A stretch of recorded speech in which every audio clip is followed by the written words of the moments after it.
Hey, everybody. Welcome back to Word Balloon, the comic book conversation show. John Suntress here. Man, I am so happy to welcome Marc Bernardin back to the show. And Mark, it's our first time face to face since I met you in '06. I And know. and do you really, Mark? Because honestly, I'm sure you don't remember, but it was the Highwaymen, and I was like, it was my first San Diego, and I'm like, hey man, I really like the Highwaymen. That was awesome. Well, thank you. I remember a lot about that first San Diego. Not it wasn't my first San Diego. It was my first San Diego with a comic book on the stands, and that's you never forget your first time. And so much of that is indelibly just carved into my memory as, oh, remember when? Remember the halcyon days when you were young and the world was new? Yes, and yeah, man, and really, I've enjoyed your work following you at Entertainment Weekly and Playboy and Fat Man on Batman, and now Fat Man Beyond with Kev and Mm. Battlestar Galactica podcast. So and of course your television writing, dude, and other comic books as well. And as always, congratulations on the run. I'm so That, glad that things are going so well. Thank you. Yeah, I've my entire life I've just wanted to have like a Chris Claremont run. Like, just let me get like a good 5, 6, 7, 10 years where I just get to go and tell stories and have a good time. And so yeah, the fact that I'm in the middle of a Claremont run on the X-Men, I feel pretty good about it. And in recent events, I mean, my God, we start with the pandemic and the local comic shops get hit, and you create this awesome plague nerdologue idea. Tell people about this amazing initiative, and it's two phases. Yeah, I mean it was sort of born out of I guess the frustration and inactivity that I think everybody was kind of feeling when the coronavirus pandemic hit and we're all sort of sheltering at home and nobody's going into the office and like I was lucky enough to get to keep working. I'm on a TV show staff, and so like it's just all right. Let's fire up the Zoom and we'll just sit on our couches and in our house and pretend we're in a writer's room. But almost everybody else that I knew in the business that wasn't a writer was out of work, including a whole mess of actors who were just like, I got nothing to do. Like my show shut down. I can't. Some of them took to like reading plays online and soliloquies. I remember seeing Patrick Stewart doing it's Sonnet of the Day, and he would just read some Shakespeare piece. And so I thought, like, okay, well, what if there's a way to harness all of this sort of untapped energy and these underutilized gifts of actors being able to act and find a way to raise some money doing it. And so the Plague Nerdologues just was came out of a deep love for genre writing and for the stuff that we as nerds always remember in the back of our heads, those things we commit to memory and we just kind of know, even though we shouldn't, even though there's like way more important to keep in our brains. And so it was, all right, let me make a list of my favorite monologues from some science fiction movies and TV and invite a couple of actors that I know and see if they'd be willing to donate their time. And the first iteration of it was to raise money for No Kid Hungry during the coronavirus, which was, making sure that children who some of which were relying on like school lunches for food and many of which were, with their families and their providers and their parents out of work and making ends meet was very hard. Being able to help kids like that still be able to eat. And so you got a bunch of people together and they all did these monologues. And it was fantastic and it was great. We raised like $16,000 for No Kid Hungry. And I felt, almost as good as I'd felt since the shelter at home orders began. It's like, hey, we did something, guys. We did something by being who we are. Absolutely. Like you guys being actors, me being a nerd, all of us kind of knowing each other. Let's build a house together. And that was great and it was awesome and I felt it felt like there was purpose again in the world, and then the world shifted again. I feel like if 2020 was like a road trip, it would be like every other couple of miles you're literally trying to bat something crazy away. Well, it's like, oh, so wait a minute, we're doing what now? Oh, there's murder hornets. Oh, okay, they said UFOs were real. All right, cool, excellent. Yeah. and then it's like, oh, right, that thing that always happens in America, like every month, when there is some unarmed black man who gets killed by the police. Yeah. And the kind of the perfect storm of fury and anger and hostility and inability to do anything else but fester and perseverate on those feelings has led to this worldwide movement to actually begin to reckon with a centuries long legacy of the devaluation and systemic racism in American policing, and in lots of other different facets of American life. But I think that there's definitely the urgency to deal with this. And so it seemed as if, similar to that first couple of months in the pandemic, I feel useless and I feel like I have nothing to contribute, and I want to help affect change, but have no idea how to do it. But this time, at least, there was a mechanism for being able to raise money. It's like, we have the Plague Nerdalogs. We have this library of monologues. We have the technology to be able to direct funds to places where they could be useful. Yes. And so it was, all right, well, let's see if we can just toggle the switch on this and direct money that, the 16,000 that already went to No Kid Hungry stayed with No Kid Hungry, but it was, let's start another thing, a second wave. And for this wave, it will benefit Black Lives Matter.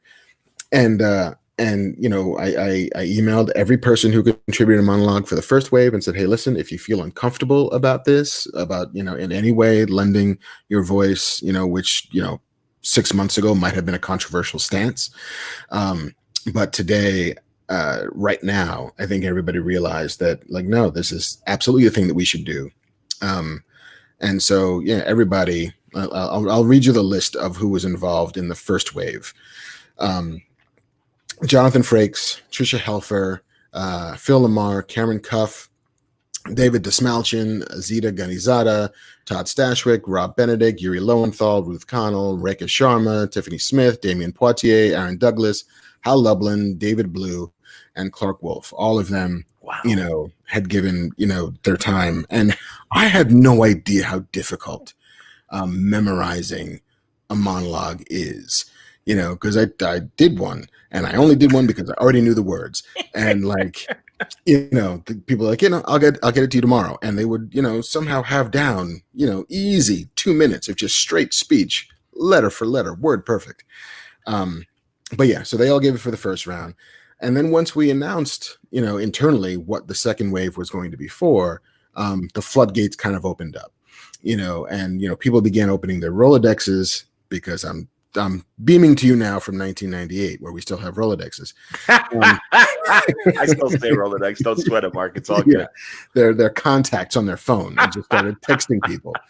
And like, it was ridiculous. I'm start fielding, emails and texts, and from Will Forte and Grant Gustin, and Kevin Smith did one, and Yvette Nicole Brown, and David Ramsey, and Malcolm Barrett, and David Harewood, and Gary Anthony Williams. It was like bananas, the list of people, like Jay Farrow and Tracy Toms, and they were all like, yeah, no, we'd love to do one. And so within a day of launching the second wave, we'd raised $20,000 for Black Lives Matter. Outstanding.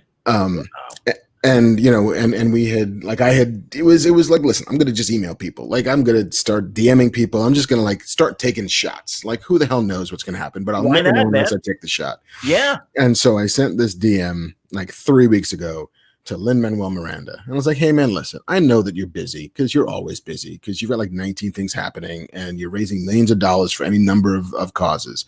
But if you got a second, like, here's what's happening. And like the day after the second wave launched, he was like, I'd love to do one. It's like, okay, yay, great. It's like, I'll get it to you next week.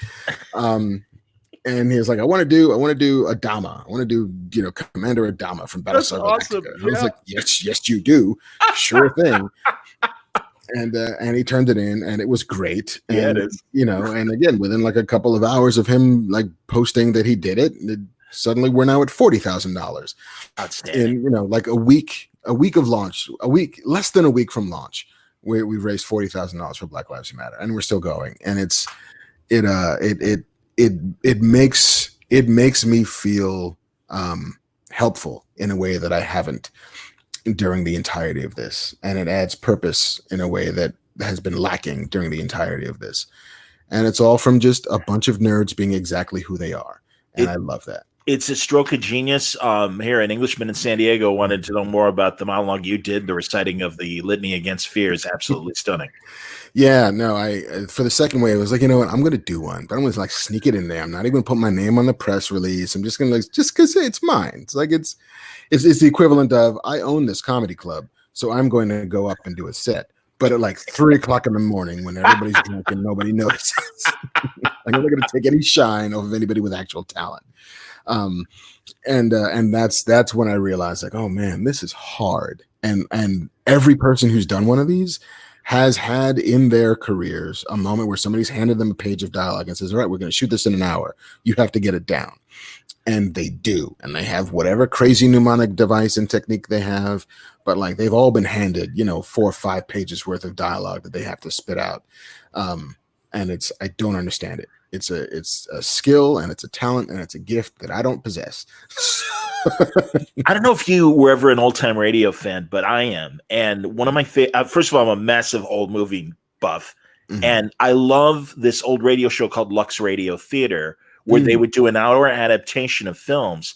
And most of the time they were able to get the real cast members, but a lot of times they couldn't. So literally, they'd get these crazy dream casts, and you've got Edward G. Robinson doing Casablanca, or Alan Ladd doing The Maltese Falcon. And it's like, it's all these like alternate casting things, and they become really interesting. And just like the Plague Nerdlogs and everything, I mean, these are really fun things. Like Lin-Manuel Miranda, that would be awesome seeing him as an Adama in a Battlestar reboot of some sorts. It's kind of perfect. Or Cameron from Krypton doing the Jor-El speech from crazy, Superman. To listen to Grant Gustin do Steve Rogers, like these two sort of like halcyon icons of wholesome Americana, doing those things. To my favorite, favorite's a stretch, but I love it to death, is Will Forte doing MacGruber, doing the Taken speech.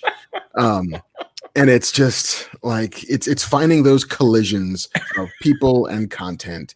And sometimes they make a ton of sense. Sometimes they make no sense. And that's why it's kind of great. They're amazing, man. They are so great. I'm gonna play the trailer. I uploaded the trailer for us to watch, and this will give people a sense of what they can watch should they support Plague Nerdalogs. Here we go. Can you dig it? The misery that is now upon us is just the passing of greed. Your scientists were so preoccupied with whether or not they could, they never stopped to think if they should. Dave, my mind is going. I can feel it. Down here, it's our time. It's our time down here. My faith's in people, I guess. You think you know how the world works? Now, a person is smart. People are dumb, panicky, dangerous animals, and you know it. For the record, prejudices can kill, and suspicion can destroy. More connects us than separates us. And the truth is, there is something terribly wrong with this country. A failure of imagination. I lied. I cheated. I bribed men to cover the crimes of other men. I can only imagine what you might be thinking. We risk very little, yet we enjoy a position above those who offer up their work and their selves for our judgment. They're probably watching me.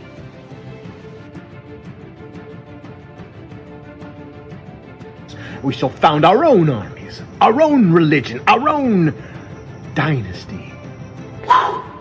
Lord have mercy. Pretty cool, huh? So what am I even tripping for?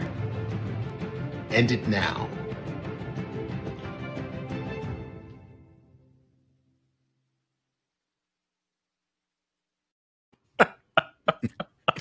The hair flip, the Will Forte hair flip killed me. Absolutely. But really, all these great reads of these fantastic moments, and again, we're all nerds, and we remember a lot of them, or we forget how great they are as well. And these people are really bringing passion and alternate takes, and I love the gender crossing and everything. I think that's fantastic as well, and it's wonderful.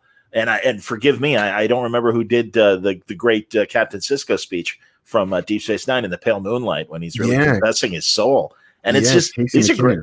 Say it again, buddy. Casey McKinnon there we go. Casey McKinnon. Absolutely. That was seriously, man. That shit's amazing. Honestly, it was really important to me, when we started, looking at like who can we get to do stuff and who is going to choose stuff to do, that I didn't want to put any restrictions on anybody from doing anything. I was like, I think it's important that, because we're all nerds, and the thing that unites that tribe is a love for this stuff. Agreed. And that love very often, if not entirely, crosses gender boundaries. It crosses racial boundaries. Yep. It crosses identification boundaries. I'm like, I don't want to keep anybody from expressing love for something that they love. If they, of their own volition, decide they feel uncomfortable doing something, that's on them. But I'm never going to be like the sort of the sensitivity cop saying like, no, little white lady, I'm not going to let you do a speech from Avery Brooks. Like, no, you love this and you're going to kill this. And I think that it's important to allow that kind of love to spread. Agreed, man. No, that you're right. The nerd community used to be, and I think for the most part still is, where everybody can get together and it's like, hey, we all like this shit. And it doesn't matter what we believe in politically or anything like that. And it's like, no, we all like this. And it's only been in the last couple of years that, unfortunately, the nerd sphere got invaded by the culture wars, and it's lousy.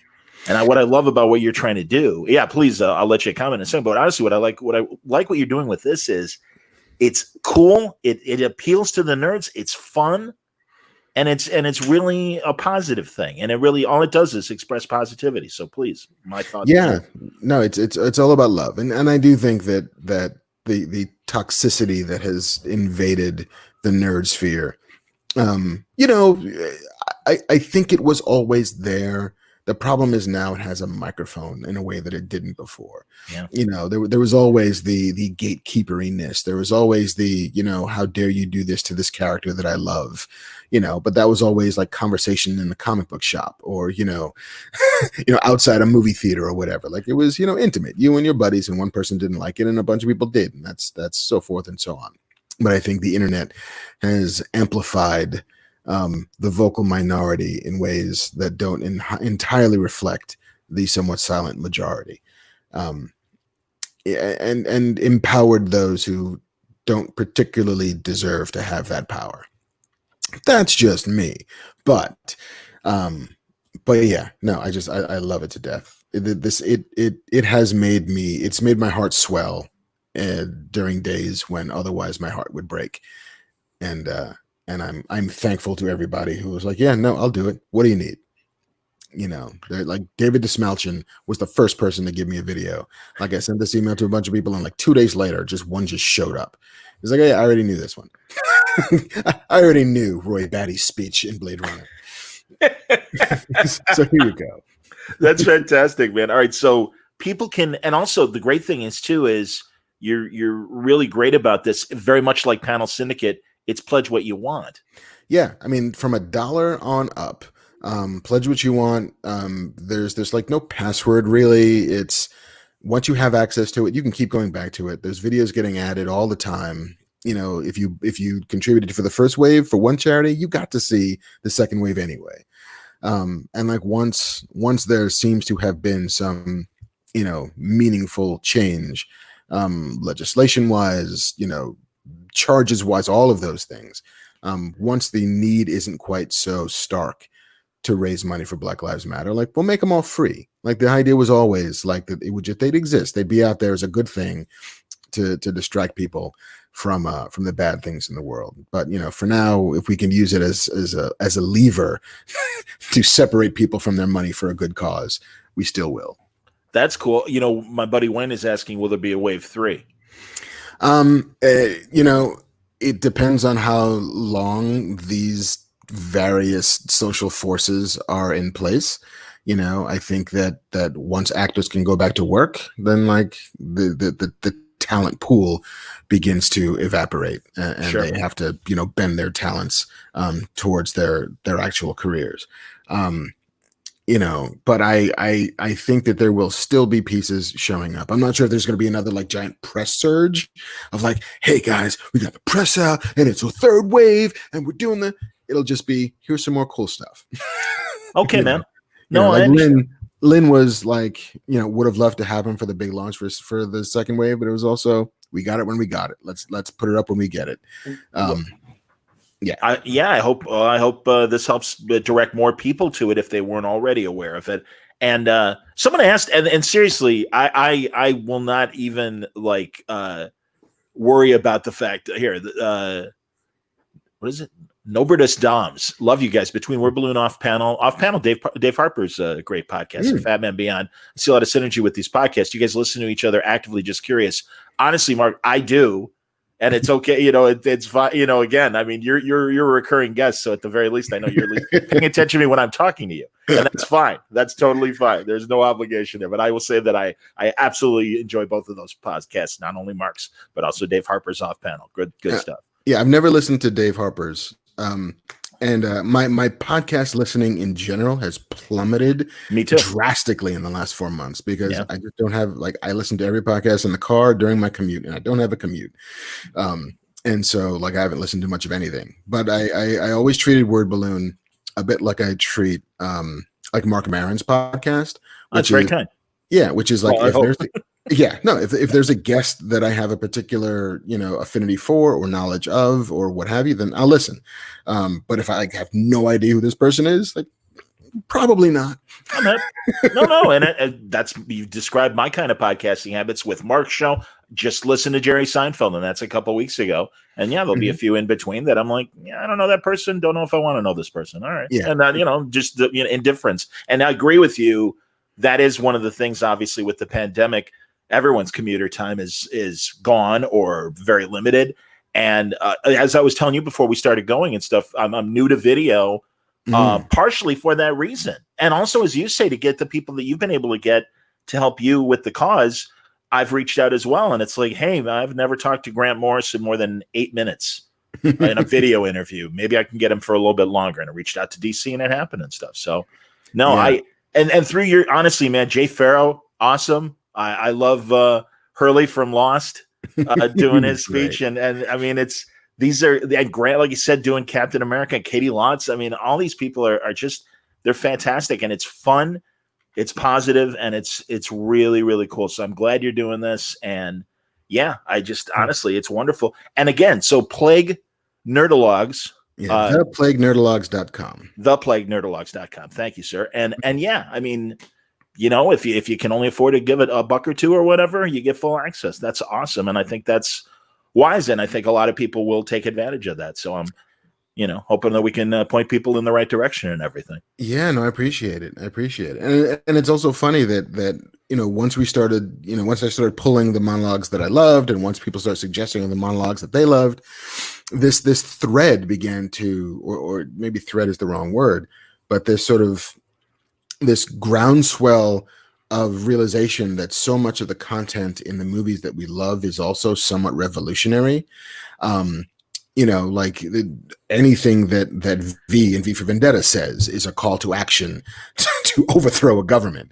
Yep. When you get like Jorge Garcia doing this speech at the end of Conquest of the Planet of the Apes, there's so much, like even the Adama speech. Yes. There comes a time when we have to ask ourselves if we deserve to have been saved.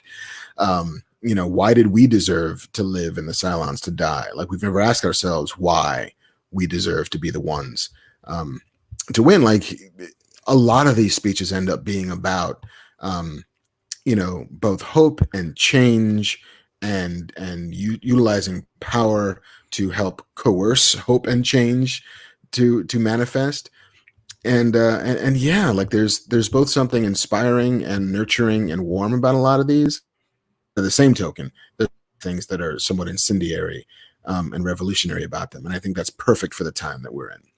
Agreed. The Picard speech from the drumhead in Next Generation. Good. that always resonates with me, and that's always been one of my favorite Next Gen episodes. And that beautiful speech. I also where are you on the Galactica podcast? What season are you guys on? Oh, tonight we are recording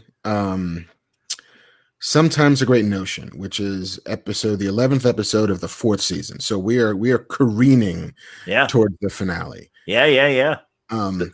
And it's been so illuminating for me because, I was a huge fan of the show before. I covered the show for Entertainment Weekly, sure, somewhat ad nauseum, but I haven't seen it in 15 years. And especially the deeper episodes. Like every now and again, I'll go back and I'll watch some first season episode just because it makes me sick how good they are, right out of the jump. And I'm like, wow, like it was the end of season 3, and it was like the pandemic on the Galactica episode, and we're like, oh my god, I am not prepared to be watching an episode about a pandemic when I'm trapped at home during a pandemic. When the pandemic hit, I'm looking at Roku and they're promoting Outbreak, and I'm like, really? Do you want to do that right now? Is that a good idea? Oh yeah.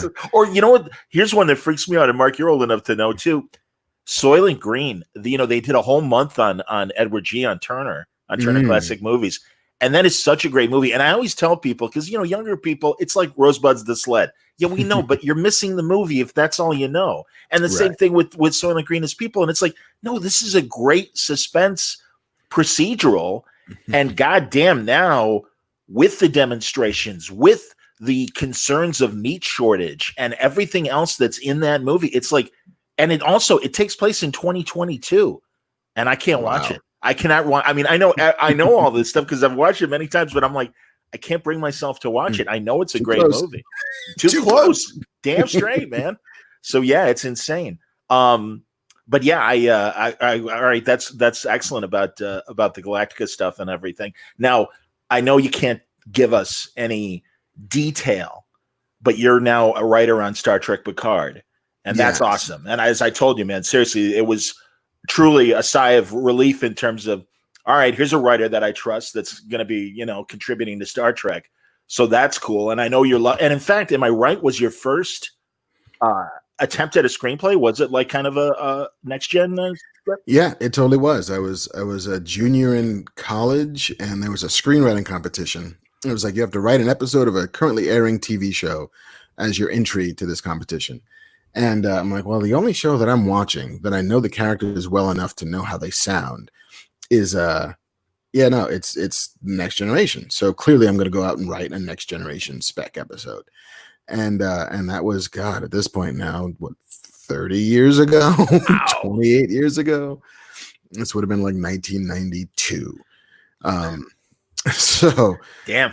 But yeah, so the what is that saying that, the moral arc of the universe is long, but it bends towards justice.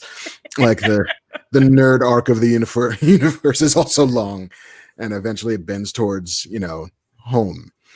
And so to get to finally sort of close this loop, the biggest loop I have in my life is my love for Next Gen. So yeah, to get to write, interior, whatever, like Jean-Luc Picard walks on the stage. Like, oh, come on. This is nuts. I get to write dialogue for this man. Excellent. I don't, this might even be a bridge too far, but I'll ask anyway. Is it a completely new story? Is it a continuation? Because I know Sir Patrick, when he first would talk about the show, would say that it's really kind of a 3-season story. Mm-hmm. As far as he envisioned it, or at least at the beginnings and stuff like that, is because I think there's, as there are certainly unanswered questions in season 1, after season 1, at least my perception. So yeah, I don't know. Are some of these things addressed in season 2? Is it a completely different story? I don't know if that's a bridge too far to ask. Well, I think that the way that I have sort of started looking at it is in the same way that Chris Claremont would tell these, arcs of X-Men stories. But, and everybody like, all right, this one's going to be against the Brood, this one's against the Hellfire Club, and, this one's against, the Shi'ar Empire, whatever it is. But the character stories can persist. The enemy, the foe, the obstacle you need to overcome to achieve success can change, but the overarching story of the characters and who they are and how they're evolving and how they're changing, that's that manages to thread through all 3 seasons. You know, who this guy is, what he stands for, what are some long-standing unresolved issues that he's had in his life, be they, you know, about duty, be they about honor, be they about purpose or identity or any of that stuff. And then tell those stories in as, you know, kind of whiz-bang, gloriously Star Trek manner as you can. And that I think is the gauntlet that was thrown, at least in my direction, when I signed on for season 2, which was, here's season 1. You know, lots of people love it. Some people don't. Some people have issues. Some people have nothing but joy. That is neither here nor there. Let's tell the best Star Trek story we can for season 2. And try and incorporate the things that people love and at least hear and understand the things that people didn't, and process it as we see fit and go off and, you know, make some warp crackle happen. Let's put those nacelles to work. Sounds good to me, man. There you go. That's awesome. Fantastic. No, I fingers crossed, man. Like I say, I am optimistic every week. But as I've said before, I mean, this has been a lifelong love of Star Trek with me, going back to when I was 5. And I mean, like, they could make a show called Star Trek Klingon Latrines, and I will be there. What time is it? I mean, I blew off the West Wing for Voyager. I blew off a lot of quality television because it's like, yeah, but Star Trek's on. I got to watch Star Trek. And now, Star thankfully, Trek with binging. Klingon Latrines. Put that in the writer's room. Let's see if you guys can come up with something on that. Kaplop. Kaplop, exactly, sadly. Jesus. That's no, honestly, man. I'm hoping. One thing I wanted to ask you about is the current concern about looking back at a lot of old properties, television and film. I mean, certainly with the demonstrations, you know, Paramount reacted and canceled Cops, but some people are like, not far enough. Police procedurals, you know, maybe we should reconsider those, and even old ones. Or from HBO Max's decision to include some sort of documentary commentary or putting Gone with the Wind in context, to people calling for the Punisher to be put to sleep because, you know, the cops that glorify the emblem and stuff like that. I worry about cancel culture, and I wonder if you had any thoughts on some of the things that are rattling around. I mean, even the Disney Plus Dumbo decision kind of bummed me out because I think that's a great performance. That song, I mean, you know what I mean? That song, or even inappropriate things, Mark, and I'm saying this, a guy like Mantan Moreland, who played a lot of butlers and chauffeurs and things throughout his career, but was really one of the funniest guys out there at that time, and being allowed to do comedy and stuff. I don't, you know, again, middle-aged white guy saying this, but it's like, the Amos and Andy TV show, because I think the radio show speaks for itself, unfortunately, and was a radio minstrel show. But I mean, I don't know. To me, it seems like it's the pendulum has swung back and forth on things like that, where it's like, look, we know where its beginnings were, but also you had Tim Moore and these other like great comedians getting a shot at like doing sitcoms and stuff like that. And you know, I don't know what you think of that whole blender. Yeah, can you give me 30 seconds on that, Mark? Yeah, I similarly don't particularly agree with cancel culture, but I think that perspective, historical and artistic perspective, is important. So like I always kind of I navigate these things by the decision that Warner Brothers made when they released the golden collections of the Looney Tunes cartoons. Yes, sir. You know, many of which, many is a strong word, a decent number of which, you know, were made in the 40s, and they were propaganda, and they were awful depictions of Asian Americans, awful depictions of Germans, awful depictions, you know, and again, not the most enlightened social time. You know, there's lots of, I mean, Speedy Gonzalez is a somewhat awfully stereotyped look at Mexican Americans.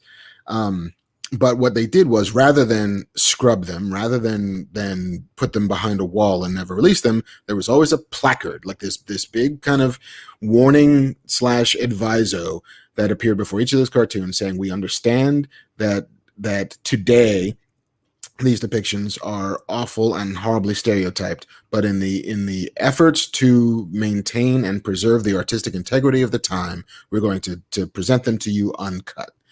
And I think that sort of thing is important, because I similarly don't want anybody to not be able to see Hattie McDaniel in Gone with the Wind. I think that's an important historical performance. You know, the first African American to win an Oscar should be a thing that you can see. Absolutely.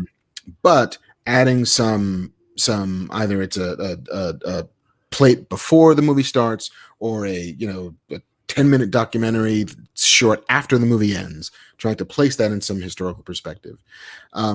And I think that sort of applies similarly to Amos and Andy and to the Mantan Moreland stuff. And they like, look, here's what entertainment was like, but we don't get to where we are now without this stuff then. And it's important for us to be able to follow the thread, to be able to understand that only through minstrelsy do you get modern American music, do you get modern American culture. And so to pretend it didn't happen seems disingenuous at best. As for things like Cops, and the American love for the police procedural, it's similarly important to understand that police procedurals began as propaganda. They began as, let's make the cops look as good as they possibly can. Nobody's ever bad. They're always right. Hero cops doing whatever they need to do to keep the streets safe. And all too often, whatever they needed to do meant, let's beat up brown people and save the white people from them. Yeah.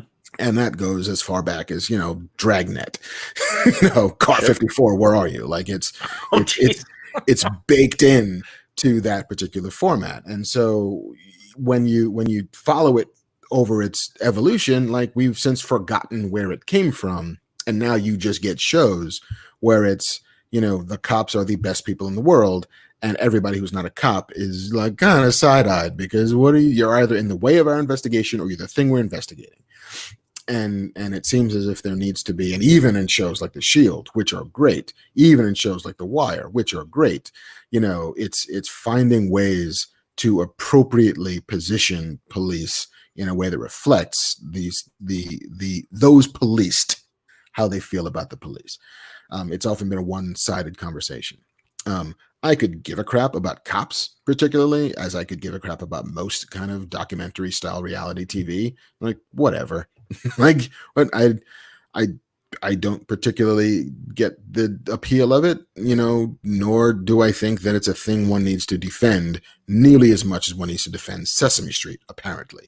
Isn't that crazy? Yeah, isn't that crazy? Jesus. Right. So yeah, I just think it's incumbent upon us to allow the history of culture to exist, but to also kind of correct the narrative of where said culture came from and what the culture's purpose was at the time. So we can all just have a somewhat shared understanding of how we have been telling these stories, how we have been conducting the American narrative using pop culture as a way to do so, and how that is in some way partially responsible for the where we are now and the when we are now.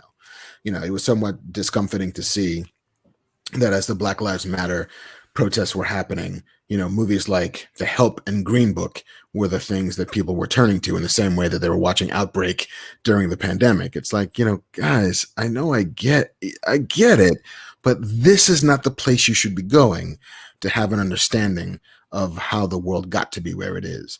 There's 1,000 documentaries. There's, a dozen movies, all of which can be somewhat more insightful about the African American experience than those two films. So yeah, it's all about kind of doing the work and highlighting the work when it's done well. I can't imagine the conversations that parents have with their kids during this time. And again, I say this sadly as a single middle-aged white guy that doesn't have that responsibility. I certainly am open to my nephews and people that ask me, but really even prior to all the tough stuff and everything, you think about some of the films that have come from the past, and you're a father. And I just wonder, again, it sounds like based on your stuff that, you are having these discussions and everything. Yeah, I mean the reality of it is that Black parents have been having these conversations with their children for a long time. Yeah. You know, both about the culture that they watch and the content they consume, as well as the world at large. Yes. And the way they will be perceived in it. So to a certain degree, that doesn't make now any more different than then. Okay. I just think that it's the questions are now coming from the children in ways that they hadn't before. It used to be like, all right, I'm going to sit you down and tell you how it is, and now it's what's happening out there. It's like, well, let me sit you down and tell you how it is. Yeah. You know, they are curious, and that's their job as children, is to want to know, you know, and want context and information. And it's our jobs as parents to help give them that in ways that arm them and guide them as they go forward. So yeah, it's sadly no different than it ever was. But now it's just the hunger for this information is coming from quarters that we hadn't previously expected them to, and which is great. Like, you know, no problem at all sitting down with my kids and explaining what this is. No problem at all sitting down and explaining to, you know, my white colleagues what this is. You know, it's like, I understand that you know, have never really stared down the barrel of this particular gun and tried to reckon with it. While I shouldn't be the one-stop shop for all of your Black needs, I encourage you to use the Google because it's all out there. But I do not begrudge anybody their ignorance. I understand.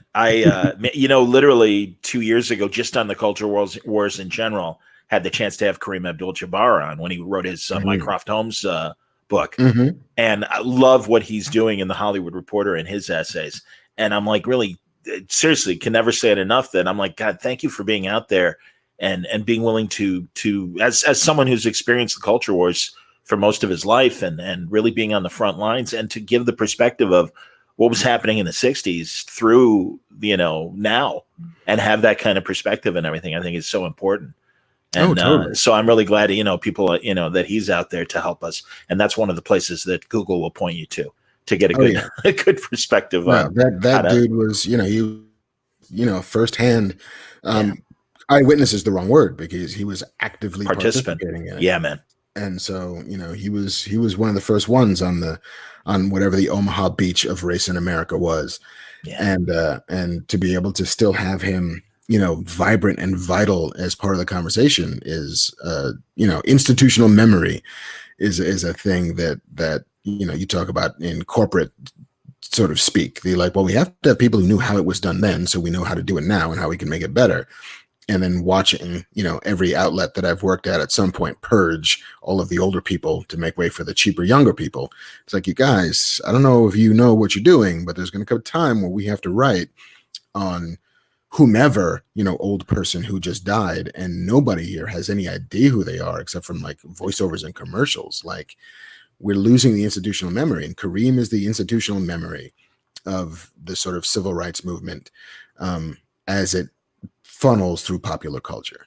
Agreed. And you know, that I also wonder if, sadly, some of these ignorant things that have been happening are because the way media is now, like you and I grew up in that 5-channel world where we really had to watch everything because we only had 5 channels. So we would watch old movies and things like that.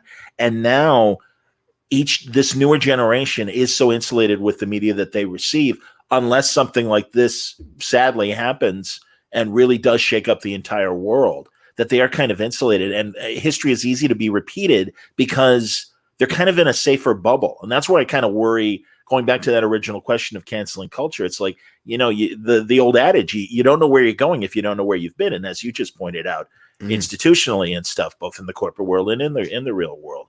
And that's always a worry of mine. And I think that's one of the reasons why some of this terrible behavior and stuff, because they, you know, again, they're kind of in their own bubble and they don't really get to experience the full world or the full history. I don't know. Yeah, you know, and I think the one, like, I love the internet. I love Twitter. I've made, you know, my mouth on both of my life of them. But I do think that there's something that was lost when if you say something to somebody, there's a very real possibility that they will punch you in the face for saying it. And I think the weird anonymity installation of the internet has made people somewhat ignorant of that fact. Yeah. And if there is an upside to cancel culture, and I'm not sure that there is, but if there is one, it is that occasionally it is the virtual punch in the face.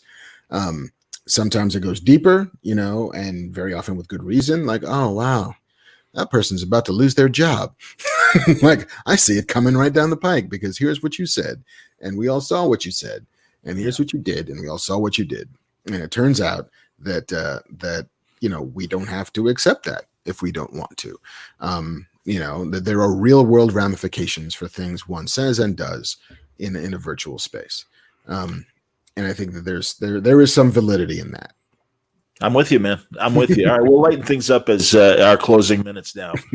Jimmy's got a question. When the hell am I going to get season 2 of Carnival Row? After one season, it became my favorite show ever. Now Mark is on it, and I need it sooner. That I don't entirely know.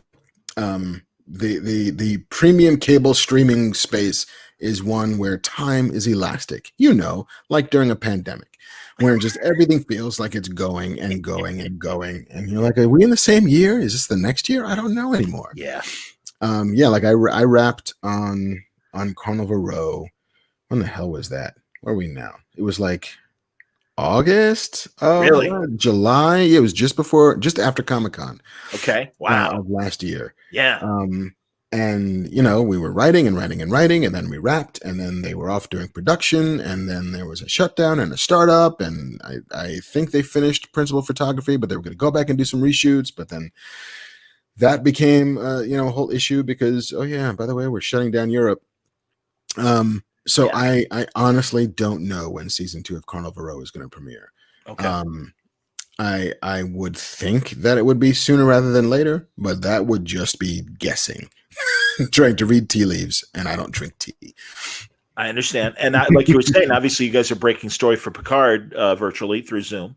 Mm-hmm. And then there's a virtual writer's room, so that's good news. I've talked to buddies like Julianne Emery, who just did that latest season of Bosch and everything, and she's still pitching, and that's great. And I know development meetings are still happening, so from that standpoint, Hollywood continues. I know from an animation standpoint, something they can do easier at home and stuff. I know that continues. Totally. Yeah. The one thing that can keep happening in traditional production is the writing and the acquisition of writing.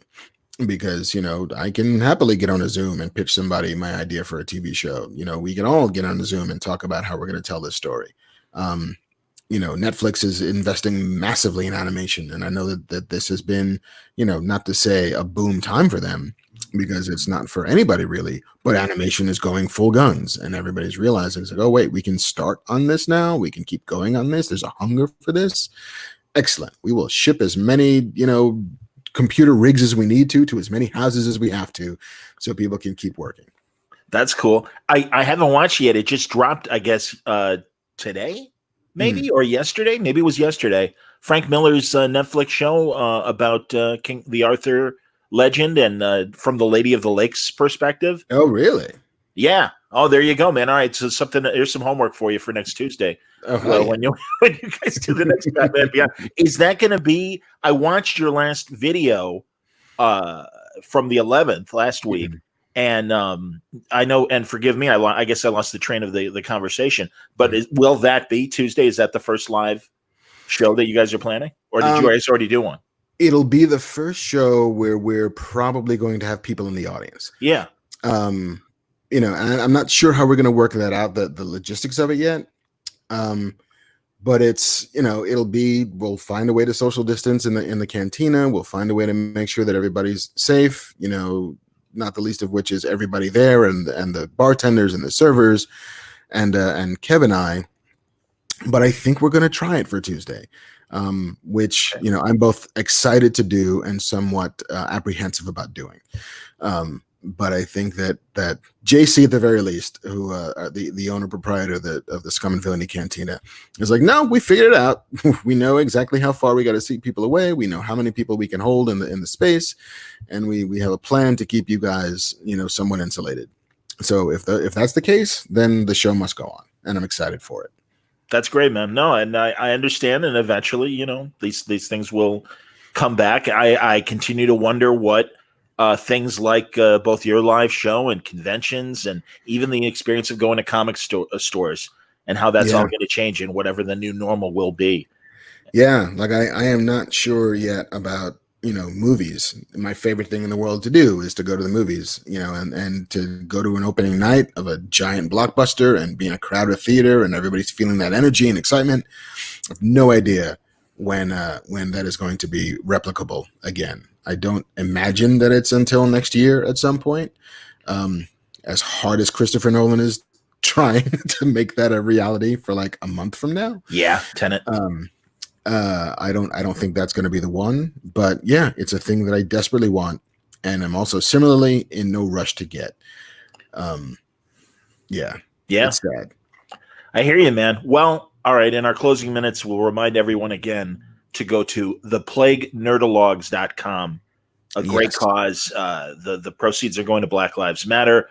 Tremendous monologues from really great nerd celebrities doing some of your favorite nerd monologues, and they're great performances. Can I suggest, until we are all able to get together again, get a bunch of friends to watch together and do a Zoom and watch on your own, and you can almost do a little spoken word kind of virtual experience, because that's essentially what it is. It's like a bunch of really great spoken word performances, and all corralled and curated by Marc Bernardin. Dude, really impressed, man. Seriously, it's such a great cause, and a great idea, and a very positive idea in these very crazy times. And I congratulate you on stumbling on the idea and making it happen, and continued success with it and your writing. And hopefully, if a few months down the road, before everything gets nuts again, or whenever you can fit it in, you're always welcome back, man. I love these conversations. I appreciate your candor and your willingness to come back. It always means a lot, Mark. No, it is my pleasure. I always have a good time. So I'm glad that you reached out, and I'm glad that turns out I have no place else to go except my own office all the time. Always right, here. I feel like Richard Gere at the end of Officer and a Gentleman. Like, I got no place else to go. That makes me Lou Gossett Jr. That's fantastic. It does indeed. I'll take it. That's awesome, man. Pleasure as always, dude. Be well. Good luck tonight. Another episode of forgive me, the name of the Galactica podcast. Yeah, the very difficult and tricky name, the Battlestar Galacticast. Oh, there you go. Yes. And Fat Man Beyond coming your way live on video on streaming next Tuesday. Indeed. Excellent, Mark. Thanks again. Be well, and I'll talk to you soon. Thank you, John. Best to you. Very cool, man. Marc Bernardin, everybody. I really appreciate him coming back. And as always, thanks a lot for watching. I'll put out the audio for this tomorrow morning, along with other great content as well. And a great Word Balloon Live coming your way tomorrow night with Shelley Bond, late of Vertigo Comics, currently working on Insider Art. And we're going to be talking about that cause, another wonderful cause that's out there to help support local comic shops. So until then, as always, thanks a lot for watching. Stay safe, stay happy, stay healthy.